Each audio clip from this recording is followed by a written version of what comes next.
নীলাচল, গয়া, কাশী, প্রয়াগ লাভ করা যায়। ভগবান লাভ করা যায় কেন? ধাম হচ্ছে ভগবানের ঘর। সেই ধামে আবির্ভূত হয়ে তিনি অদ্ভুত অদ্ভুত লীলা প্রকাশ করেছেন। তাই সেই পরম স্বীকৃতি তত্ত্বের ব্রাহ্মণ কৃষ্ণের নির্দেশে তীর্থ পর্যটন করে। আর স্বরাক্ষর গোপাল মন্ত্র তার ঘোষণা, আর গোপালের নৈবেদ্য বিনা না করে ভোজন, আর গোপালের নৈবেদ্য ছাড়া কিছু খায় না। দৈবে ভাগ্যবান তীর্থ ভ্রমিতে ভ্রমিতে আসিয়া মিলিরা বিপ্র প্রভুর বাণী।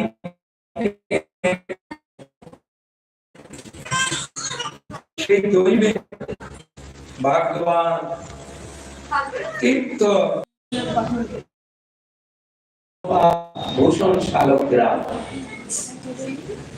পরম ব্রাহ্মণ তেজ অতি অনুপম নিরবধি মুখে বিপ্র কৃষ্ণ কৃষ্ণ বলে।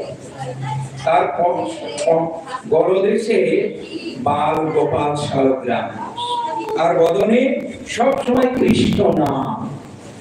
তত্ত্বের ব্রাহ্মণে অন্তরে গোবিন্দ রসে দুর্যোগ হুলুটুল। দেখে জগন্নাথ মিশ্র হঠাৎ চমকে গেলে,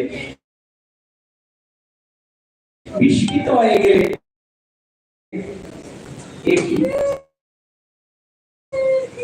আর আমার কি সৌভাগ্য, আমার গৃহে এমন পরম প্রশ্ন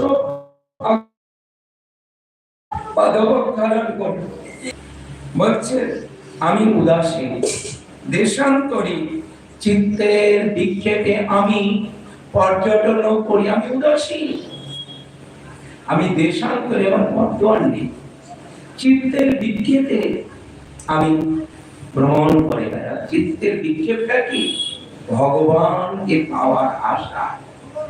তিনি আর কিছু ভালো মন্দ কিছু বোঝে না, এটাই তার বিক্ষেপ। প্রণাম করলেন জগন্নাথ মিশ্র, প্রণাম করে বলছেন, জগতের ভাগ্য আপনারই পর্যটন।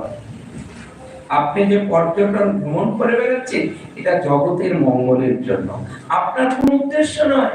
আপনি যে দেশে যান, সেই দেশটা পবিত্র হয়ে যায় আপনার পদার্পণে, আপনার পদরজে।